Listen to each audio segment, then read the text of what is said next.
Yes, the concept of completely removable artificial coverings is unknown among my people. We have decorative additions to our carapace, but nothing that fully covers or replaces it. Tae-won considered this as he sipped his coffee. No wonder Yuna had been so shocked. I suppose you can discuss the scientific aspects, but please be discreet about the circumstances. Of course, the accidental nature of the observation will remain private. As Tae-won hurried out the door toward his meeting, he had no idea that this awkward bathroom encounter would soon become the talk of the entire station, not as a scandal, but as a scientific breakthrough that would transform human neuralite relations forever. Behind him, Yuna immediately activated her communication device. "Connect me to Chief Scientist Minho," she said urgently. "I have made a discovery about humans that changes everything we thought we knew." Retri Tae-won's presentation to the Neuralite delegation went well, but he couldn't ignore the strange atmosphere in the room. Several of the Neuralite officials kept staring at him with unusual intensity. Their skin colors shifted to deep blue whenever he spoke directly to them, the same color Yuna had displayed in the bathroom earlier. When the meeting ended, Director Jin pulled him aside. "Whatever you did, they're fascinated by you," she said. "Ambassador Vox has requested a private meeting tomorrow." Tae-won nodded, not wanting to explain what had happened. "I'll be prepared, Director." When he returned to his quarters that evening, he found Yuna waiting with an unusual expression, her skin pulsing between shades of blue and green. "Officer Park, I must apologize for a breach of protocol," she said formally. "I shared the physiological observations with Chief Scientist Minho, but the information has spread more widely than anticipated." Tae-won set down his bag. "What do you mean?" "The entire Neuralite scientific community on the station is discussing human skin characteristics. They have requested formal scientific observation sessions." "They want to study my skin?" Tae-won asked, uncomfortable with the idea. "Not just yours," Yuna explained. "All human dermal features. The discovery that humans have adaptable, responsive skin tissue rather than a fixed protective layer has enormous implications." Before Tae-won could respond, his communicator beeped. It was Director Jin. "Park, whatever you did has caused quite a stir. The Neuralite science team has submitted an urgent request for a joint biological research initiative focused on human dermal characteristics. Ambassador Vox called it potentially the most significant advancement in xenobiology this decade. Can you explain what's going on?" Tae-won sighed. "It's a bit embarrassing, Director. Yuna accidentally saw me, undressed, after my shower this morning. Apparently, Neuralites didn't understand that our clothes aren't part of our bodies." There was silence on the other end. Then Director Jin burst into laughter. "You're telling me that all this excitement is because an alien saw you naked?" "Essentially, yes," Tae-won admitted, his face growing hot. "They thought our uniforms were like their carapace, a permanent part of us." "This is priceless," Jin said, still chuckling. "But seriously, this could be a major breakthrough in relations. The Neuralites have always been hesitant to share biological information. If your exposure has opened a door for scientific cooperation, we need to follow through." The next morning, Tae-won found himself in a meeting room with Ambassador Vox, Chief Scientist Minho, Director Jin, and several other officials from both species. Yuna sat nearby, her role elevated from household assistant to cultural interpreter. Ambassador Vox spoke first. His carapace was an impressive array of blue and gold patterns, indicating his high status. "Officer Park, your willingness to share biological information with Yuna of House Fenlith has created an opportunity for unprecedented cooperation between our peoples." Tae-won shifted uncomfortably. "I'm happy to help advance our understanding, Ambassador, though the circumstances were accidental." Chief Scientist Minho stepped forward. Unlike the ambassador, his carapace was simpler, with subtle patterns that shifted slightly as he moved. "Officer Park, may I ask some direct questions about human physiology?" "Of course," Tae-won replied, trying to sound professional despite feeling like a specimen under examination. These goosebumps that Yuna observed, they appear automatically in response to temperature, yes, or sometimes strong emotions like fear. Minho's colors pulsed with excitement. And your perspiration system, it releases water through the skin to cool your body. That's right. We call it sweating. The neuralights in the room all displayed color changes indicating strong emotion. Ambassador Vox turned to Director Jin. Your species has evolved with direct environmental adaptation capabilities that are automatic and immediate. This is extraordinary. Director Jin looked pleased but confused. Don't neuralights have similar adaptations? No, Minho explained. Our carapace protects us, but it changes slowly. We cannot rapidly adjust to environmental conditions. We must either endure or leave unsuitable environments. One of the other neuralite scientists spoke up.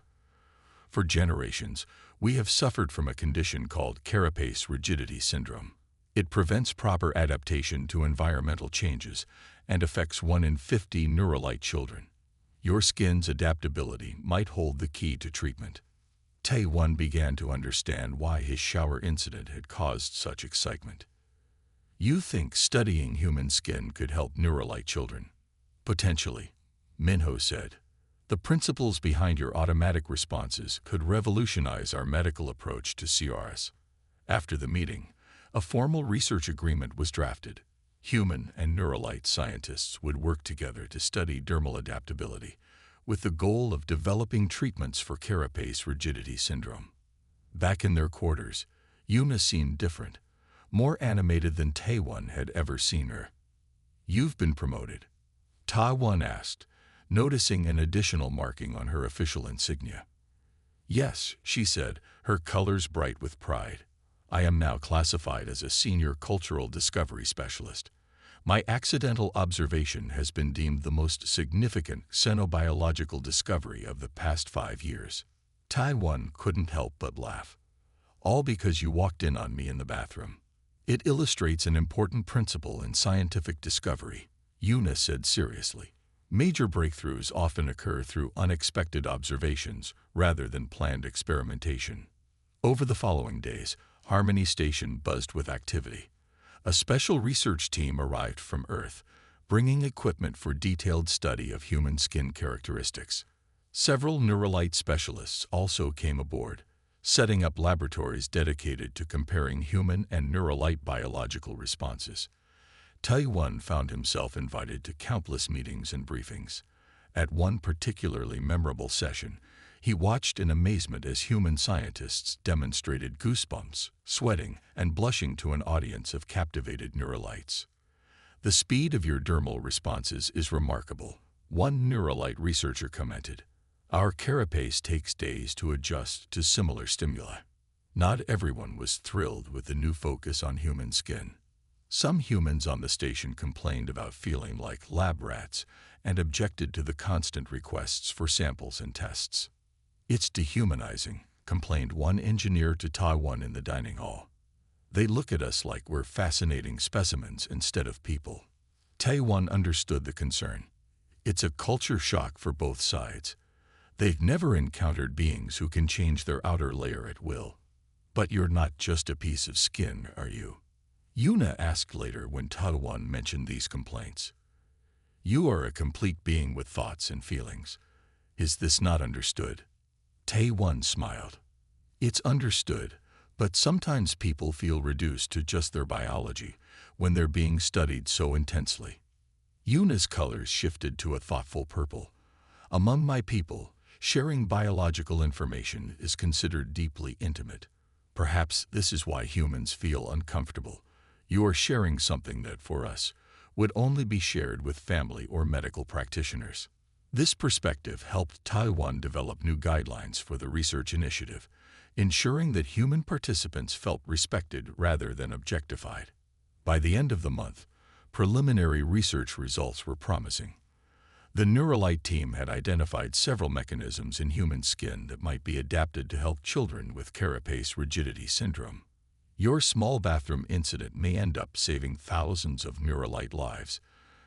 Director Jin told Taiwan during their weekly review. I never imagined being seen naked would lead to diplomatic success, Taiwan admitted. Diplomacy works in mysterious ways, Jin replied with a smile. Sometimes the most human moments create the strongest bonds between species. That evening, as Taiwan and Yuna shared a meal in their quarters, him eating earth food, her consuming neuralite nutrients, he realized how much their relationship had changed. What began as an awkward cultural exchange had become a genuine partnership, all because of an embarrassing moment that revealed just how different, and yet how similar, their species really were. Retry 2 months after the bathroom incident, Harmony Station had transformed. What was once a simple diplomatic outpost now buzzed with scientific activity. The East Wing had been converted into research laboratories, where human and neuralite scientists worked side by side, studying skin samples and running tests on voluntary human participants. Tae-won sat in Director Jin's office, reviewing the latest progress report. The director looked pleased as she scrolled through the data on her tablet. The ambassador is calling it the Dermal Diplomacy Initiative, she said, unable to hide her smile. Your naked mishap has become the cornerstone of our scientific cooperation. Tae-won winced. I wish everyone would stop referring to it that way. History rarely remembers our dignified moments, Jin replied. But results speak for themselves. Look at these numbers. She turned the tablet to show him. Over 50 neuralite scientists had come to the station in the past month. Research funding had increased tenfold. Most importantly, early tests for treating carapace rigidity syndrome were showing promise. Chief Scientist Minho wants you to attend the first clinical trial next week, Jin said. They're using a synthetic protein inspired by human sweat glands to treat a young neuralite with severe CRS. Me? Why? Ta-won asked, surprised. You're the face of this initiative, whether you like it or not. The neuralites see you as the bridge between our species.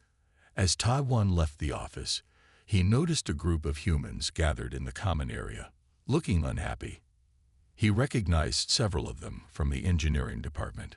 Park, just the man we wanted to see, called out Jun, a tall engineer with a perpetual frown. We need to talk about these research requests. Tae-won stopped. What's the problem? Jun handed him a tablet. Look at this.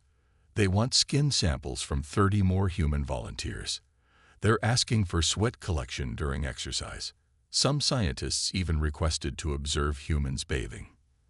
That last request was denied immediately, Tae-won said, scanning the document. But it was made in the first place, Jun exclaimed. We're not lab specimens. We're engineers, diplomats, maintenance workers. We didn't sign up to be studied like animals in a zoo. Other humans nodded in agreement. Tae-won could see their frustration was genuine. I understand your concerns, he said carefully. I'll speak with the research team about respecting personal boundaries. It's more than that, said another engineer named Hyun. The neuralites look at us differently now. They stare at our hands, our faces. Yesterday one asked if he could touch my arm to feel the hair. It's uncomfortable. Tae-won promised to address their concerns and continued toward his quarters, his mind troubled. The scientific breakthrough was important, but he hadn't considered how it might affect daily life for humans on the station. When he entered his living space, he found Yuna engaged in a video call with several high-ranking neuralites. Her colors were bright with excitement, but she quickly ended the call when she saw him. Officer Park, I have excellent news, she said. The High Council has approved full funding for the Joint Research Initiative, and they want to honor you with the Order of Scientific Cooperation, the highest award a non-neuralite can receive. That's unexpected, Ta-won replied, still distracted by the engineer's complaints.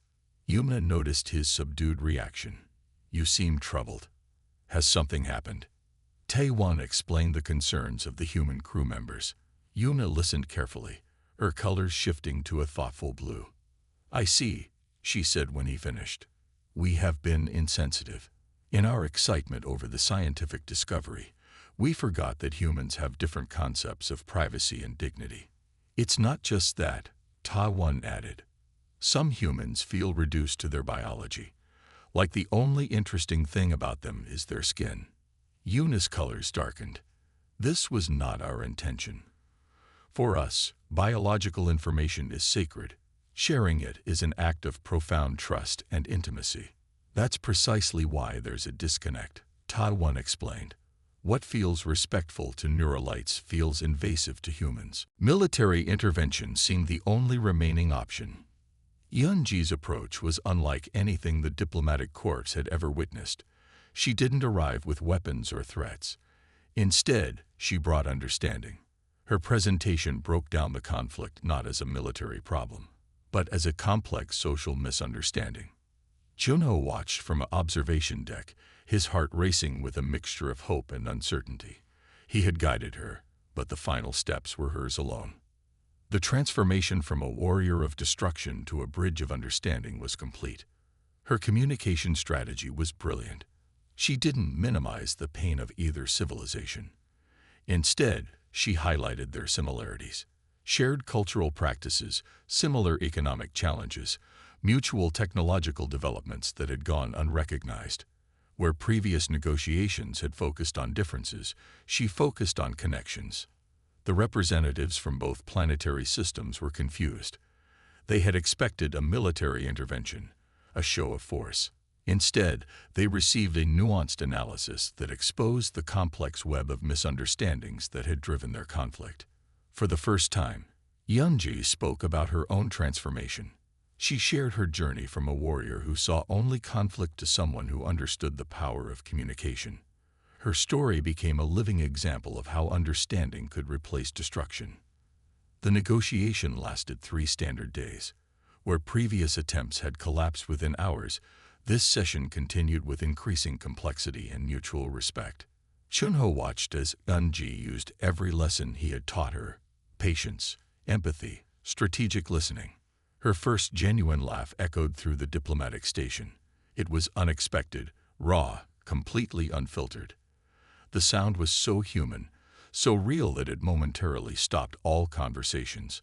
A warrior who was once feared across multiple worlds was now bringing people together through understanding. The treaty that emerged was more than a political document.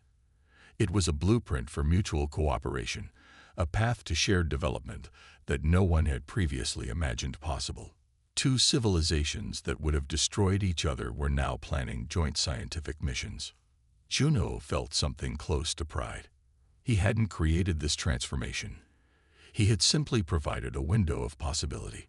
Yunji had walked through that window, becoming something entirely new. The Krellin High Command watched the proceedings with a mixture of confusion and growing understanding. Their most successful warrior had accomplished more through communication than through 1,000 military campaigns. She was rewriting their entire understanding of conflict resolution. News of her actions spread quickly across galactic communication networks. She was no longer just a warrior to be feared. She had become a symbol of potential, of the possibility of change. Civilizations that had seen her as a threat now saw her as a potential ally. Her ship, the Shadow Razor, was now a diplomatic vessel. Its weapon systems remained, but they were no longer the primary feature. Now it carried the potential for communication, for understanding. A weapon of destruction had become a bridge of connection. The universe watched this transformation, a single individual challenging entire systems of thought. Yunji had discovered something more powerful than destruction: the ability to see beyond immediate conflict, to understand the complex humanity in every being. As the diplomatic meetings concluded, Juno approached her. No words were necessary. Their connection had moved beyond language, beyond traditional communication. They had discovered something more profound: the universal language of genuine understanding. Would you like me to elaborate on any part of this final section? Retroclaude can make mistakes. Please double-check responses. Military intervention seemed the only remaining option. Yunji's approach was unlike anything the diplomatic corps had ever witnessed. She didn't arrive with weapons or threats. Instead, she brought understanding. Her presentation broke down the conflict not as a military problem, but as a complex social misunderstanding. Junho watched from an observation deck, his heart racing with a mixture of hope and uncertainty. He had guided her, but the final steps were hers alone. The transformation from a warrior of destruction to a bridge of understanding was complete. Her communication strategy was brilliant. She didn't minimize the pain of either civilization. Instead, she highlighted their similarities. Shared cultural practices, similar economic challenges, mutual technological developments that had gone unrecognized. Where previous negotiations had focused on differences, she focused on connections. The representatives from both planetary systems were confused. They had expected a military intervention, a show of force. Instead, they received a nuanced analysis that exposed the complex web of misunderstandings that had driven their conflict. For the first time, Yunji spoke about her own transformation. She shared her journey from a warrior who saw only conflict to someone who understood the power of communication. Her story became a living example of how understanding could replace destruction. The negotiation lasted 3 standard days. Where previous attempts had collapsed within hours, this session continued with increasing complexity and mutual respect. Junho watched as Yunji used every lesson he had taught her: patience, empathy, strategic listening. Her first genuine laugh echoed through the diplomatic station. It was unexpected, raw, completely unfiltered. The sound was so human, so real that it momentarily stopped all conversations. A warrior who was once feared across multiple worlds was now bringing people together through understanding. The treaty that emerged was more than a political document. It was a blueprint for mutual cooperation, a path to shared development that no one had previously imagined possible. 2 civilizations that would have destroyed each other were now planning joint scientific missions. Junho felt something close to pride. He hadn't created this transformation. He had simply provided a window of possibility. Yunji had walked through that window, becoming something entirely new. The Krellin High Command watched the proceedings with a mixture of confusion and growing understanding. Their most successful warrior had accomplished more through communication than through 1,000 military campaigns. She was rewriting their entire understanding of conflict resolution. News of her actions spread quickly across galactic communication networks. She was no longer just a warrior to be feared. She had become a symbol of potential, of the possibility of change. Civilizations that had seen her as a threat now saw her as a potential ally. Her ship, the Shadow Razor, was now a diplomatic vessel. Its weapon systems remained, but they were no longer the primary feature. Now it carried the potential for communication, for understanding.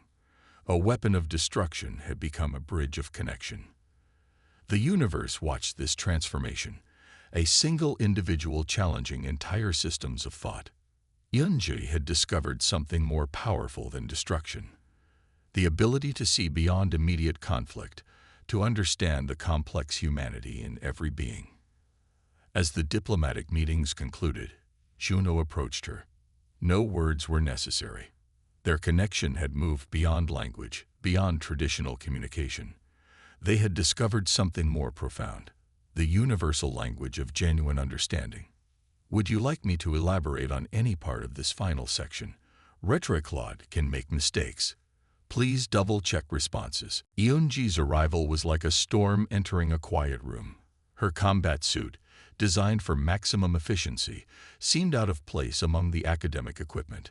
Her eyes scanned every corner, every potential threat point. A habit so deeply ingrained, it was more instinct than conscious action. Junho began not with formal introductions, but with a story. He spoke about his grandmother's small kitchen on Earth, about how she would make traditional Korean rice cakes during difficult times. Food, he explained, is more than nutrition. It's a language of comfort. The Krellin warrior had been trained to dismiss such narratives as unnecessary emotional noise. But something in Junho's voice was different. He wasn't trying to manipulate her. He was simply sharing an experience. He explained how his grandmother would laugh while cooking, how that laughter could change the entire mood of a room. Yunjie had never understood laughter. To her, it was an illogical sound, a waste of energy, a sign of weakness. But Junho described it as a form of human healing.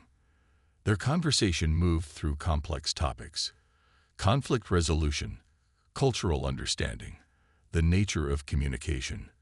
But beneath the technical language, something unexpected was happening. Junho was teaching Yunji about emotional intelligence without directly instructing her. The research station's artificial environment seemed to shift. Where most would have seen a tense interaction between a warrior and a researcher, something more nuanced was developing. Junho wasn't afraid of Yunji. More importantly, he didn't see her as a weapon to be feared. One particular moment changed everything.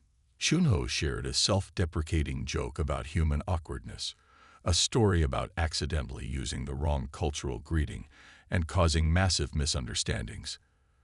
For the first time, something strange happened to Yunji. A sound emerged from her throat, something between a grunt and a suppressed chuckle. The Krellin communication systems in her neural implant struggled to process this unexpected emotional response. Laughter was not in her programming. Emotional expression was considered a critical weakness in her culture. Yet, something was happening that her training had never prepared her for. Junho noticed the subtle change. He didn't draw attention to it. Instead, he continued sharing stories, each one carefully selected to challenge her understanding of emotional communication. He spoke about human resilience, about finding strength in vulnerability, about the power of understanding rather than destroying. The research station's logs would later show this as a pivotal moment. A Krellin warrior, known for absolute destruction, was experiencing something close to genuine human connection. Her entire operational system was being challenged by something as simple as a conversation. Yunji's neural networks began recalibrating. Each story, each shared experience was like a small crack in a massive wall of emotional suppression. She was experiencing something her entire civilization had deemed impossible: emotional growth through communication. The universe watched, unaware that this interaction would become a turning point. A human researcher was teaching a warrior that strength wasn't just about the ability to destroy, but about the capacity to understand. As their conversation continued, something remarkable was happening. Yunji was learning to see the world not just as a series of strategic calculations, but as a complex, interconnected system of experiences and emotions. Junho had done what no military force, no diplomatic mission had ever achieved. He was showing a warrior that there was more to existence than conflict. He was teaching her how to truly see the universe, not as a battlefield, but as a place of potential connection. Would you like me to continue with the next part of the story? Retrieve the diplomatic station Omega-7 hung in space like a delicate crystal, a neutral meeting point for civilizations that would have previously only communicated through warfare. Yunji arrived not as a weapon, but as a negotiator, a transformation that would have been impossible mere months earlier. The conflict seemed impossible to resolve. Two planetary systems, each with generations of hatred and complex territorial disputes, had been preparing for total war. Traditional diplomatic channels had failed repeatedly. Her next mission would not be just another contract. It would be the beginning of a transformation that no one, not even Yunji herself, could have predicted. Would you like me to continue with the next part of the story? The research vessel Horizon drifted silently through the star-studded blackness of space, its mission unremarkable by most standards. Junho Park stood at the primary observation deck, his eyes fixed on the complex star charts displayed on the holographic interface. Unlike many researchers who became nervous in deep space, he remained calm, almost unnaturally so.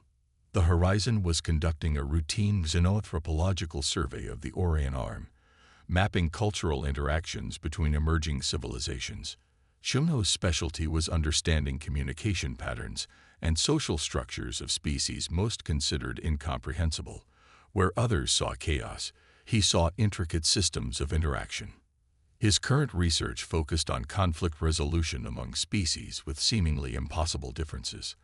Most of his colleagues thought his work was academic nonsense, a theoretical exercise with no practical application.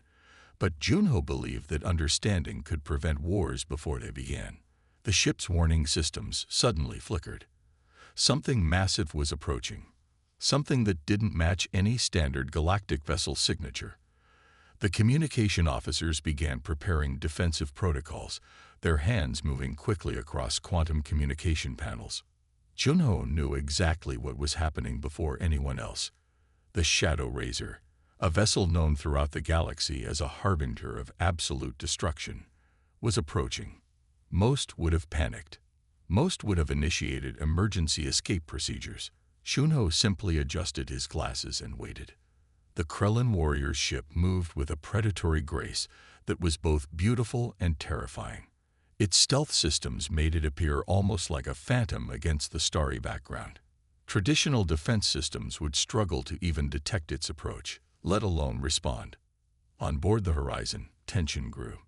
Junior officers whispered about the legendary Krellin warrior.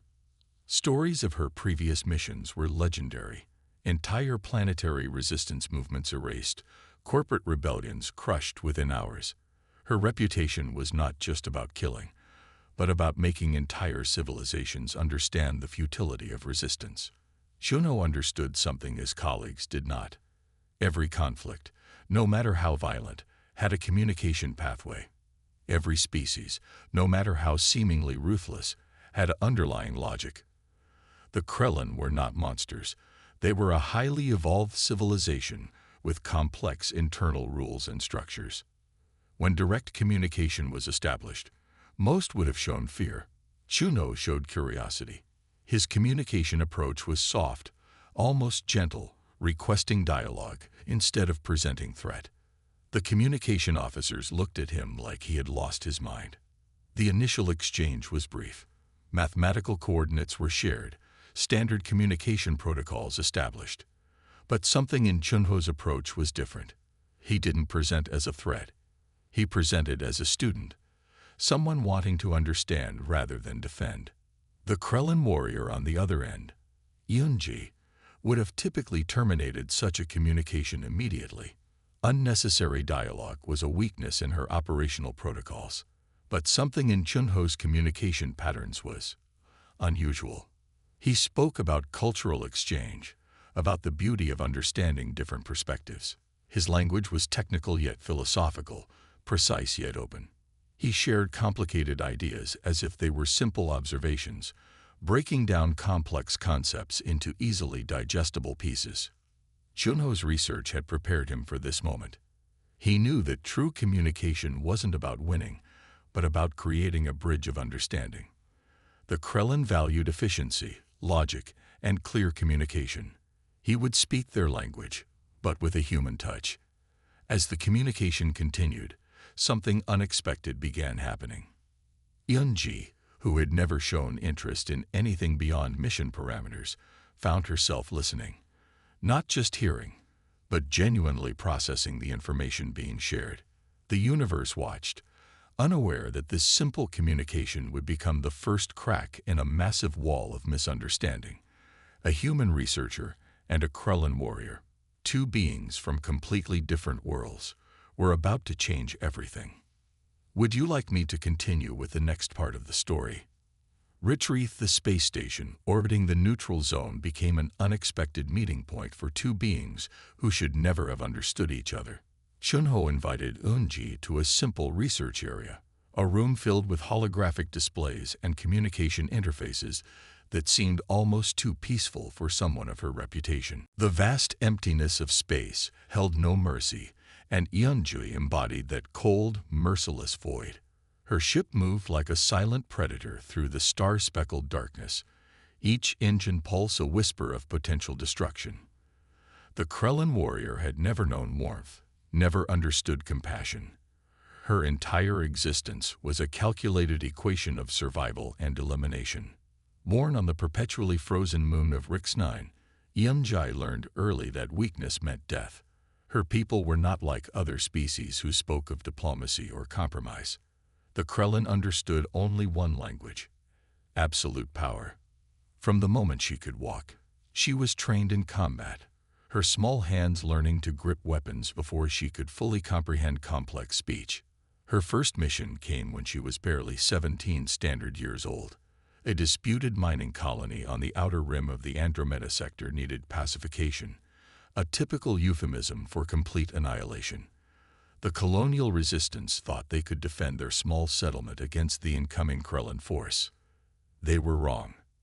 Yun-Ji moved through the settlement like a ghost, her combat suit blending with the shadows.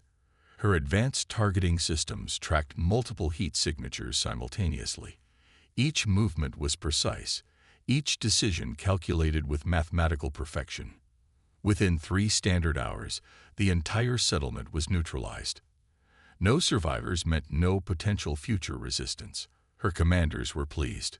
She received commendation after commendation, her reputation growing with each successful mission.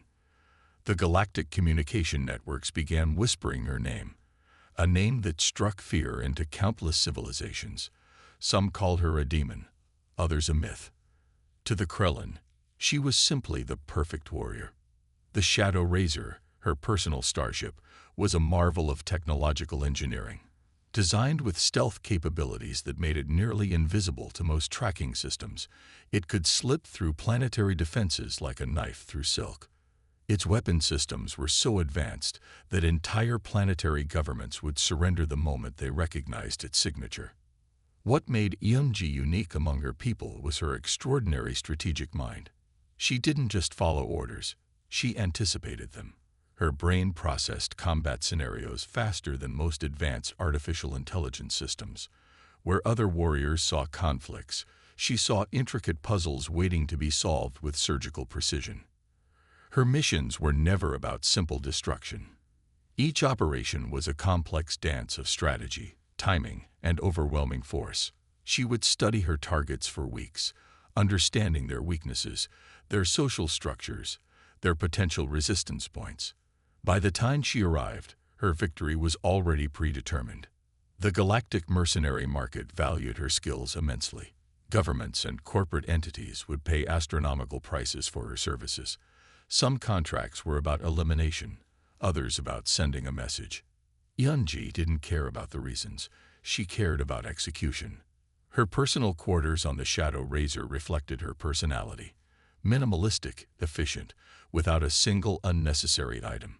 A single meditation platform, advanced communication systems, and weapon maintenance stations were her only companions. Emotions were a luxury she had never permitted herself to experience. The Krellin believed that emotional attachment was a fatal weakness. They trained their warriors to see every interaction as a potential threat, every relationship as a potential vulnerability. Yun-Ji had never questioned this philosophy. Why would she? Her success was a testament to their training. Her latest contract involved a complex political situation in the Orion arm of the galaxy. A resistance movement was growing, challenging the established corporate governance. The contract was simple: eliminate the leadership, crush the movement, ensure total compliance. For Yun-Ji, it was just another day's work. As her ship glided through the starry expanse, she reviewed the mission parameters.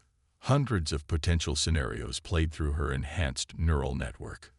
Each possibility was calculated, each potential resistance mapped and planned for. Failure was not a concept she understood. The universe knew her as more than just a warrior. She was a legend, a ghost story told in hushed whispers across countless star systems. Children would speak about her, not as a person, but as a force of nature, unstoppable, unfeeling, perfect in her destructive capability. Little did she know that her perfectly structured world was about to encounter something she had never anticipated. A human who would challenge everything she believed about strength, about warfare, about existence itself. The universe, in its infinite complexity, was preparing a lesson that would fundamentally alter her understanding of reality.